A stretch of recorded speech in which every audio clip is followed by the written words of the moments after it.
Sahabat, pohon kelapa kopior dapat dibedakan menjadi dua kelompok varietas atau jenis.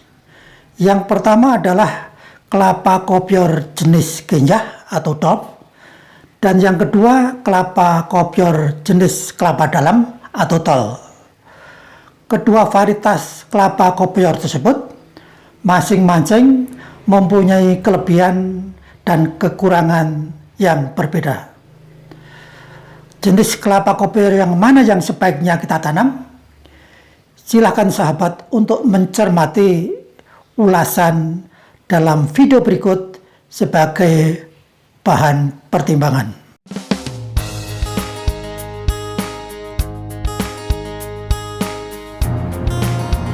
Halo sahabat, selamat datang dan selamat bergabung di channel kami, Rumah Agronomi.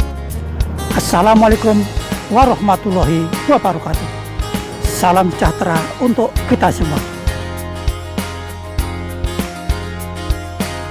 Sahabat, buah kelapa kopior mempunyai nilai ekonomis cukup menarik sehingga layak ditanam baik sebagai tanaman pekarangan maupun diusahakan sebagai kebun komersial. Sebagai gambaran, tiap pohon kelapa kopior dapat menghasilkan sekitar 100-200 butir buah kopior per tahun. Bila tiap butir dapat dijual dengan harga sekitar Rp10.000, maka tiap pohon dapat memberikan pendapatan sekitar 1-2 juta rupiah per tahun.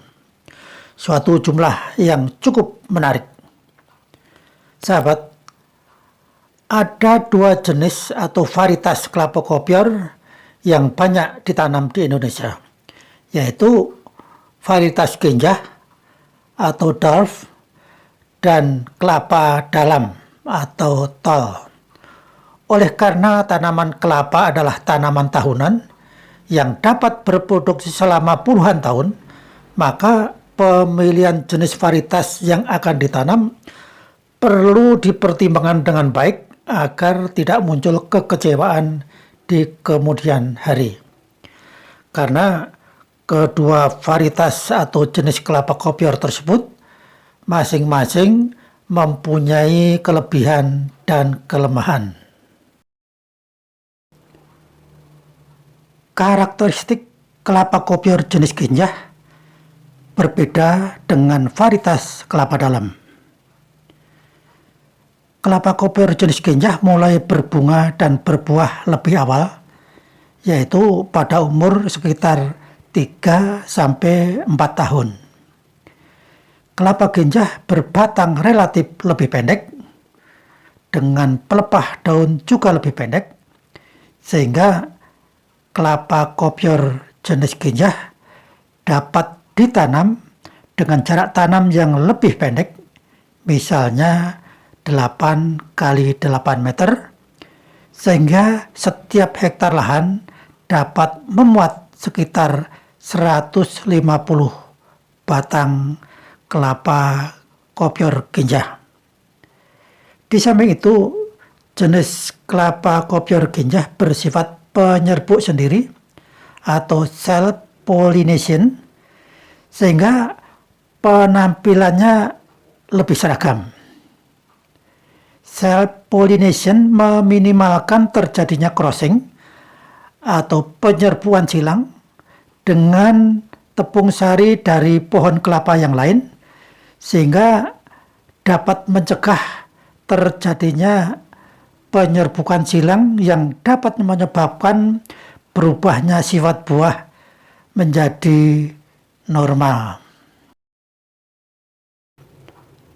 Berbeda dengan kelapa genjah, kelapa kopior jenis kelapa dalam berbunga dan berbuah lebih lambat. Tanaman jenis ini baru mulai berbuah pada umur sekitar 5-6 tahun.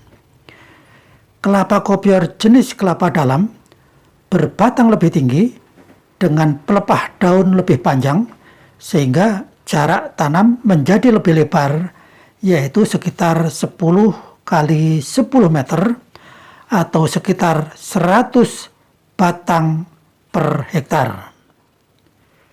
Di samping itu, pohon kelapa dalam bersifat penyerbuk silang atau cross pollination, sehingga memungkinkan terjadinya penyebukan dari jenis kelapa normal bila jaraknya berdekatan. Hal ini bisa menyebabkan sebagian buah kembali normal.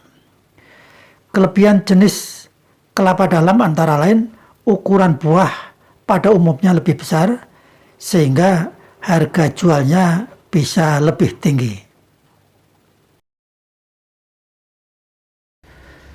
Sahabat, demikian tadi uraian tentang kelebihan dan kelemahan dua kelompok kelapa kopior jenis genjah dan jenis kelapa dalam.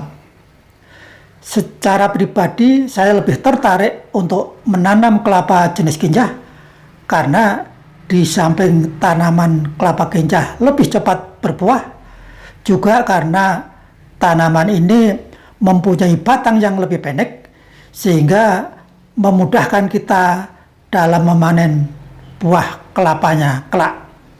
Semoga informasi ini bermanfaat. Sebelum video ini saya akhiri, tolong apabila tidak berkeberatan, tolong bantu tekan like dan subscribe. Terima kasih. Wassalamualaikum warahmatullahi wabarakatuh.